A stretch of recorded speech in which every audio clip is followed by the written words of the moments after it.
Hello guys, यहाँ पे हम पढ़ेंगे फार्माकोकाइनेटिक्स। यहाँ पे हम प्रॉपर एब्जॉर्प्शन, डिस्ट्रीब्यूशन, मेटाबॉलिज्म, हम यहाँ पे सभी कुछ कवर करने वाले हैं। तो हम स्टार्ट करते हैं फार्माकोकाइनेटिक्स। यहाँ पे हमारा फार्माकोकाइनेटिक्स का मतलब क्या होता है? Drug plus movement. So pharmacokinetic is the study of movement of drug in body and bodies response on this. हमारी जो बॉडी है वो ड्रग के साथ कैसा बिहेव करती है। जब हमारी ड्रग बॉडी के अंदर जाती है तो हमारी जो बॉडी है वो क्या क्या प्रोसेस करती है ड्रग के साथ। तो यहाँ पे सिंपली लिखा हुआ है, what body do with drugs is called pharmacokinetics. यानी कि हमारी बॉडी ड्रग के साथ क्या करती है उसे हम फार्माकोकाइनेटिक्स बोलते हैं। तो यहाँ पे मेनली चार हमारे यहाँ पे स्टेप्स होते हैं: absorption, distribution, metabolism and excretion. इसे हम शॉर्ट फॉर्म में ADME बोलते हैं। तो यहाँ पे इन सभी पार्ट्स को हम डिटेल में वन बाय वन कवर करेंगे। तो यहाँ पे हम पहले देखते हैं एब्जॉर्प्शन। एब्जॉर्प्शन का मतलब क्या होता है? इसका मतलब होता है movement of drug into blood circulation through cell membrane. यानी कि हमारी जो ड्रग है उसका ब्लड सर्कुलेशन में, यानी कि ब्लड सर्कुलेशन में मूव करना थ्रू सेल मेम्ब्रेन, उस प्रोसेस को हम एब्जॉर्प्शन कहते हैं। So absorption is the process by which a drug enters the bloodstream from the site of administration। यानी कि जहाँ से हमने ड्रग को एडमिनिस्ट्रेट किया है बॉडी के अंदर, वहाँ से वो ब्लड स्ट्रीम में एब्जॉर्ब किस प्रोसेस से होती है, उसी पूरी प्रोसेस को हम एब्जॉर्प्शन कहते हैं। तो यहाँ पे हम देखो पूरा प्रोसेस देखेंगे। यहाँ पे हम एब्जॉर्प्शन का, यहाँ पे हमने माउथ से अपनी ड्रग खाई, उसके बाद हमारी ड्रग स्टोमक में गई, फिर हमारी ड्रग जो है वो डिसइंटीग्रेशन ऑफ टैबलेट, यानी कि द टैबलेट और capsule break down into small particles. Disintegration का मतलब होता है हमारी जो ड्रग है ना उसका टूटना, स्टोमक में स्मॉल पार्टिकल्स में टूटना, यानी कि हमारी ड्रग टूटेगी छोटे छोटे पीसेस में। फिर dissolution of drug, the drug dissolve in stomach और इंटेस्टाइनल फ्लूइड। फिर यहाँ पे हमारी ड्रग जो है वो स्टोमक में जो फ्लूइड होता है उसमें हमारी ड्रग डिज़ोल्व होगी। फिर ट्रांसपोर्ट, यानी कि the dissolved drug crosses the cell lining of the intestine and enters the blood stream. यानी कि फिर हमारी ड्रग जो है वो ब्लड स्ट्रीम में चली जाएगी सेल लाइनिंग को क्रॉस करके। Drug reach into blood circulation by passing cell membrane. यहाँ पे हमारी सेल मेम्ब्रेन जो होती है उसे क्रॉस करके ब्लड सर्कुलेशन में चली जाएगी। तो यहाँ पे क्या है, so there are various method of membrane transport. यानी कि यहाँ पे बहुत सारे मेथड्स होते हैं जिन प्रोसेस से हमारी ड्रग ब्लड सर्कुलेशन में जाती है। जैसे कि पैसिव डिफ्यूज़न है, फैसिलिटेटेड डिफ्यूज़न है, active transport, pore transport, ion pair transport, endocytosis. तो यहाँ पे हम वन बाय वन करके ये सब हम देखेंगे। तो यहाँ पे हमारा पहला आता है passive diffusion transport. Drug move from high concentration to low concentration. यहाँ पे हमारी ड्रग जो है वो हाई कंसनट्रेशन से लो कंसनट्रेशन की तरफ मूव करती है। ये बहुत ही कॉमन मेथड है। Lipid soluble drug cross the membrane directly. यहाँ पे जो हमारी लिपिड सोल्यूबल जो ड्रग होती हैं वो मेम्ब्रेन को डायरेक्टली क्रॉस कर लेती है, जैसे कि एस्प्रिन। यहाँ पे ऐसा क्यों होता है? क्योंकि जो हमारी मेम्ब्रेन होती है ना, सेल मेम्ब्रेन जो होती है हमारी, वो लिपिड की बनी हुई होती है। तो लिपिड सोल्यूबल ड्रग जो होती है, इसी वजह से हमारी lipid soluble drug directly cell membrane को क्रॉस कर जाती हैं। इसका एग्जांपल जैसे कि एस्प्रिन है। ये डिपेंड्स ऑन कंसंट्रेशन ग्रेडियंट। ये हमारा कंसंट्रेशन ग्रेडियंट पर डिपेंड करता है। जैसे कि हमारा कंसंट्रेशन ग्रेडियंट का मतलब क्या होता है? Mean difference between higher and lower concentration. यानी कि यहाँ पे जैसे कि हमारा मान लो ये जो कंसंट्रेशन ग्रेडियंट हमारा क्या होता है, हायर और लोअर कंसंट्रेशन का जो डिफरेंस बिटवीन होता है उसे ही हम कंसंट्रेशन ग्रेडियंट कहते हैं। जैसे कि मान लीजिए हायर कंसंट्रेशन हमारा कितना है, 100 है, और लोअर कंसंट्रेशन हमारा 40 है। तो 60 है, 40 के और 100 के बीच का जो डिफरेंस आ रहा है 60, वही हमारा कंसंट्रेशन ग्रेडियंट है। तो यही हमारा क्या होता है, कंसंट्रेशन ग्रेडियंट। यानी कि पैसिव डिफ्यूजन ट्रांसपोर्ट में हमारा क्या होता है, हमारी ड्रग हायर कंसंट्रेशन से लोअर कंसंट्रेशन की तरफ मूव करती है। ये छोटा सा डायग्राम है। यहाँ पे हमारी ये सेल मेम्ब्रेन है, ठीक है। तो यहाँ पे हमारी ड्रग है, ड्रग हायर कंसंट्रेशन से लोअर कंसंट्रेशन की तरफ मूव करती है। 90% of absorption occur by this method. 90% absorption जो होते हैं वो ज़्यादातर इसी मेथड से होते हैं। तो ये हमारा था पैसिव डिफ्यूज़न। नेक्स्ट हमारा आता है facilitated diffusion. In this method drug move from higher concentration to lower concentration but with the help of carrier bodies. यहाँ पे भी हमारे क्या होता है, हायर कंसंट्रेशन से लोअर कंसंट्रेशन की तरफ ही हमारी ड्रग मूव करती है, बट यहाँ पे ना हमारी कैरियर बॉडीज़ लगी हुई होती हैं जो ड्रग को कैरी करके सेल मेम्ब्रेन को क्रॉस कराती हैं। ये किसके लिए होता है? For water soluble drug. ये जो हमारा मेथड होता है फास्टर देन पैसिव डिफ्यूज़न। इसके एग्जांपल हो गए जैसे कि ग्लूकोज ट्रांसपोर्ट इन सेल। हमारा जो ग्लूकोज है वो ट्रांसपोर्ट होता है सेल में। तो यहाँ इसका एक छोटा सा डायग्राम से समझिए।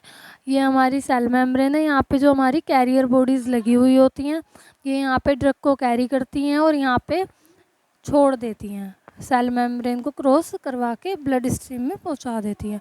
हायर कंसंट्रेशन से लोअर कंसंट्रेशन की तरफ ही इसमें मूव करता है।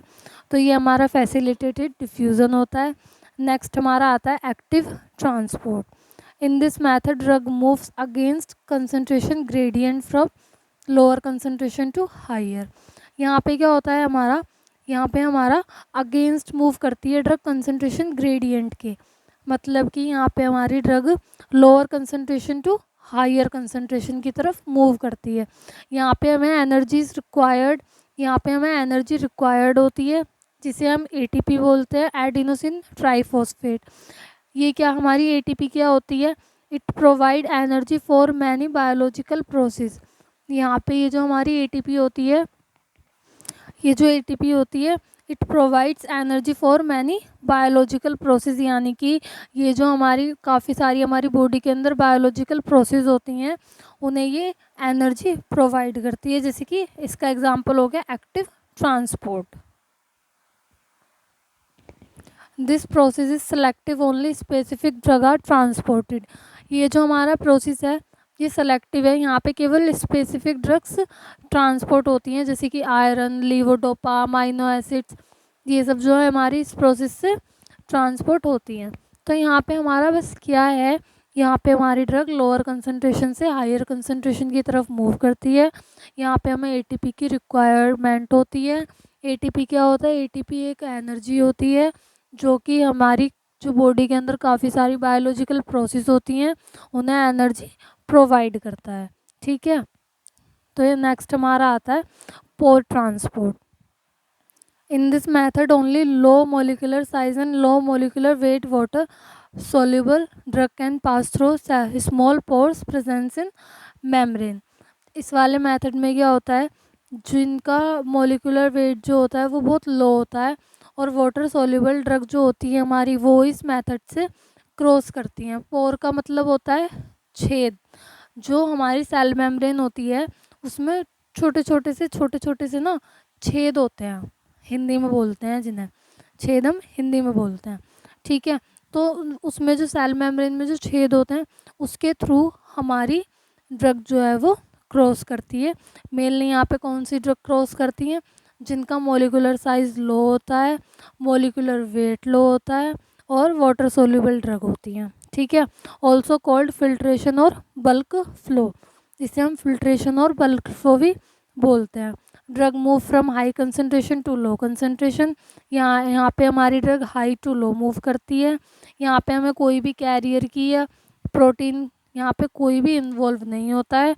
इसमें जैसे कि एग्जांपल हो गए हमारा इलेक्ट्रोलाइट्स, स्मॉल पोलर ड्रग्स, यहाँ पे हमारे इसके एग्जांपल हो गए। नेक्स्ट हमारा आता है आयन पेयर ट्रांसपोर्ट।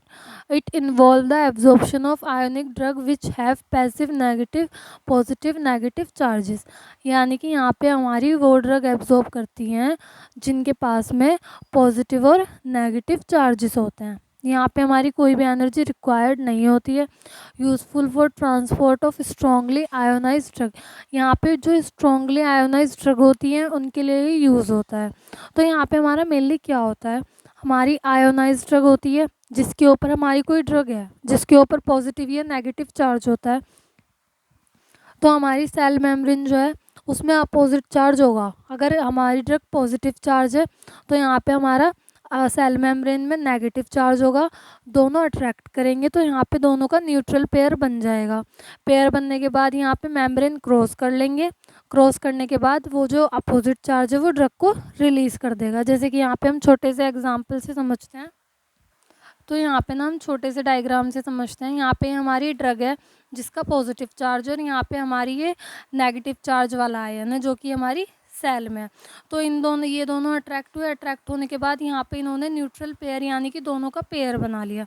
पेयर बनाने के बाद यहाँ पे हमारी ये सेल मेम्ब्रेन है, इन्होंने सेल मेम्ब्रेन को क्रॉस किया, क्रॉस करने के बाद ये जो हमारा आयन है इसने ड्रग को रिलीज़ कर दिया और हमारी ड्रग ब्लड सर्कुलेशन में चली गई। तो ये मेनली हमारा इसका पूरा प्रोसेस होता है। फिर नेक्स्ट आता है endocytosis. In this method drug of large size are transported via engulfment by the cell membrane. यहाँ पे जिन ड्रग का लार्ज साइज होता है वो यहाँ पे ट्रांसपोर्ट होती है विया इनगल्फमेंट। इनगल्फमेंट मतलब हमारी जो सेल मेम्ब्रेन होती है वो खा लेती है ड्रग को, खा लेना, ठीक है, इनगल्फ कर लेना अंदर। Because due to large size this drug can't cross cell membrane easily। क्योंकि यहाँ पे जो हमारी ड्रग का साइज़ होता है वो बहुत लार्ज होता है जिस वजह से ये सेल मेम्ब्रेन को ईजिली क्रॉस नहीं कर पाती हैं। इसी वजह से यहाँ पे इनगल्फिंग प्रोसेस होता है जिसमें जो हमारी सेल मेम्ब्रेन है वो ड्रग को इनगल्फ कर लेती है यानी कि खा लेती है। अब नेक्स्ट हमारा यहाँ पे आता है फैक्टर अफेक्टिंग ड्रग एब्जॉर्प्शन। यहाँ पे हम देखेंगे कि हमारे एब्जॉर्प्शन का जो प्रोसेस होता है उसको कौन कौन से फैक्टर अफेक्ट करते हैं। तो पहला हमारा आता है ड्रग फॉर्म यानी कि dosage form. Tablet, capsule, syrups, injection also absorb differently. यहाँ पे जो हमारे टैबलेट्स हैं, कैप्सूल्स हैं, सिरप, इंजेक्शन, ये सभी अलग अलग तरीके से एब्जॉर्ब होते हैं। जैसे कि हमारी लिक्विड ड्रग जो है वो फास्टर एब्जॉर्ब होती है सॉलिड के कंपैरिजन में। जो हमारी सॉलिड ड्रग्स होती है उनके कंपैरिजन में लिक्विड बहुत फास्टर एब्जॉर्ब होती है because they don't need to dissolve first. क्योंकि उन्हें डिज़ोल्व होने के लिए ज़रूरत ही नहीं पड़ती क्योंकि वो पहले ही लिक्विड होती हैं। जैसे कि अभी मैंने आपको समझाया था एब्जॉर्प्शन में पहले डिसइंटीग्रेशन होता है, टूटती है, फिर डिज़ोल्व होती है, लेकिन लिक्विड में तो ऐसा होता ही नहीं है ना, तो वो बहुत जल्दी से डिज़ोल्व हो जाती हैं। नेक्स्ट हमारा आता है solubility of drugs that dissolve easily in water or body fluid absorb quickly। हमारी जो ड्रग्स वाटर में और फ्लूइड में जल्दी एब्जॉर्ब हो जाती हैं वो हमारी बॉडी में फटाफट से एब्जॉर्ब होकर अपना एक्शन दिखाती हैं। लेकिन वहीं जो हमारी poorly soluble drug take more time to dissolve and absorb slowly. जो पुअरली सोल्यूबल ड्रग होती है वो मोर टाइम लेती हैं। यहाँ पे हमारा नेक्स्ट आता है particle size of drug. Small size dissolve and absorb faster, larger particle take longer to break down and absorb. जो हमारे स्मॉल पार्टिकल्स होते हैं वो बहुत जल्दी से डिज़ोल्व हो जाते हैं, वहीं पर अगर लार्जर पार्टिकल्स जो होते हैं वो बहुत टाइम लेते हैं। Lipid solubility. Drugs that are lipid soluble can easily pass through cell membrane which are also made up of lipid. जो हमारी लिपिड सोल्यूबल ड्रग होती है वो as comparison to water soluble, lipid soluble drugs हमारी बहुत जल्दी cross कर जाती है क्योंकि हमारी जो सेल मेम्ब्रेन है वो लिपिड की बनी हुई होती है। नेक्स्ट हमारा आता है pH of the absorption site. The stomach is acidic while the small intestine is slightly basic. जो हमारा स्टोमक होता है वो एसिडिक होता है बट हमारी जो इंटेस्टाइन होती है वो स्लाइटली बेसिक होती है। तो यहाँ पे drug absorb better in the area where there pH is favourable. यानी कि acid drug absorb well in stomach और basic drug absorb well better in the intestine. यानी कि जो हमारी एसिडिक ड्रग होती हैं वो स्टोमक में जल्दी से एब्जॉर्ब होती हैं और बेसिक ड्रग जो होती है वो इंटेस्टाइन में बहुत अच्छे से और जल्दी से एब्जॉर्ब होती हैं। नेक्स्ट हमारा आता है presence of food. Food can slow down और delay drug absorption specially fatty food. Some drug work better on an empty stomach while other need to food to avoid stomach irritation. हमारी कुछ drugs ऐसी होती हैं जो खाली पेट में असर दिखाती हैं और कुछ ड्रग्स ऐसी होती हैं जो खाली पेट होने पे इरिटेशन करती हैं। तो यहाँ पे हमारा फूड जो है वो भी एब्जॉर्प्शन को इफ़ेक्ट करता है। Blood blood flow to the absorption site.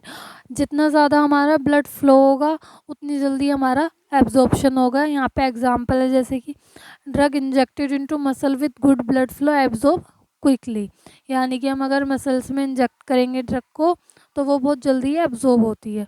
Next हमारा आता है सरफेस एरिया। यहाँ पे जितना बड़ा यानी कि large surface area more absorption. The small intestine has a very large surface area so most drug absorb there. Next हमारा आता है first part metabolism. Some drugs are broken down in the liver before reaching the blood. तो यहाँ पे हमारा क्या होता है, जो हमारी कुछ ड्रग्स होती हैं जब हमारा फर्स्ट पास मेटाबॉलिज्म होता है तो वहाँ पे जो हमारी ड्रग है ना वो लीवर में बहुत ज़्यादा ब्रेक डाउन हो जाती है, यानी कि टूट जाती है और बेकार हो जाती है, जिस वजह से वो ब्लड में ना थोड़ी पहुँच पाती है और जिस वजह से उसका एब्सॉर्प्शन जो होता है ड्रग जो हमारी ड्रग की अवेलेबिलिटी होती है वो ब्लड में कम हो जाती है, जिस वजह से एब्सॉर्प्शन भी कम होता है। तो ये हमारा पूरा एब्जॉर्प्शन था। तो अब हमारा नेक्स्ट आता है डिस्ट्रीब्यूशन। यहाँ पे हमारा डिस्ट्रीब्यूशन एक ऐसा प्रोसेस होता है जब हमारी ड्रग ब्लड स्ट्रीम में ब्लड सर्कुलेशन में पहुँच जाती है, उसके बाद हमारी जो ड्रग है वो हर ऑर्गन के पास जाती है, तो उसी प्रोसेस को हम कहते हैं distribution. Drug distribution is the process by which a drug move from the blood stream to various tissues and organ of the body after absorption. हमारी ड्रग एब्जॉर्ब होने के बाद में टिश्यूज़ के और ऑर्गन के पास जाती है, उसी प्रोसेस को हम डिस्ट्रीब्यूशन बोलते हैं। जैसे कि ये देखो, साइट ऑफ एब्जॉर्प्शन ब्लड यानी कि सिस्टमिक सर्कुलेशन, फिर उसके बाद में हमारी ड्रग जाएगी टिश्यू और ऑर्गन जैसे कि ब्रेन, लीवर, किडनी। मेनली यहाँ पे हमारे 3 प्रोसेस होते हैं, ब्लड टू ईसीएफ यानी कि extra cellular fluid, ECF to ICF यानी कि intra cellular fluid, ICF to particular receptor यानी कि जहाँ पे वो ड्रग हमारी बाइंड होगी।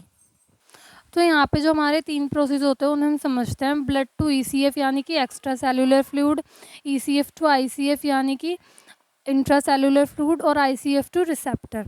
तो यहाँ पे जैसे कि मान लीजिए ये हमारा ब्लड है, हमारे ब्लड सर्कुलेशन में ड्रग है और ये हमारी सेल है, तो सेल के जो बाहर का जो फ्लूइड होगा, सेल के बाहर का फ्लूइड को हम ईसीएफ यानी कि एक्स्ट्रा सेलुलर फ्लूइड बोलेंगे, और सेल के अंदर की तरफ जो फ्लूइड होगा तो उसे हम आईसीएफ यानी कि इंट्रा सेलुलर फ्लूइड बोलेंगे।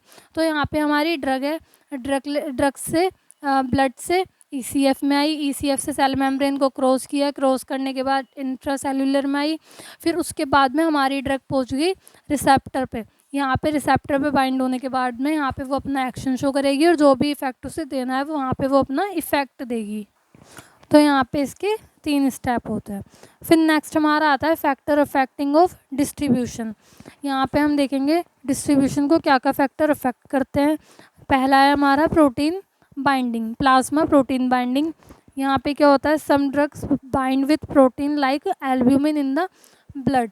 यहाँ पे हमारा क्या होता है, जो हमारी कुछ ड्रग्स होती है जो कि ब्लड में ही प्रोटीन से बाइंड कर जाती हैं, जो हमारे ऑर्गन तक पहुँच ही नहीं पाती हैं, जिनकी जो कंसंट्रेशन है वो कम हो जाती है और हमारे ऑर्गन्स तक, टिश्यूज़ तक ड्रग कम ही जा पाती है।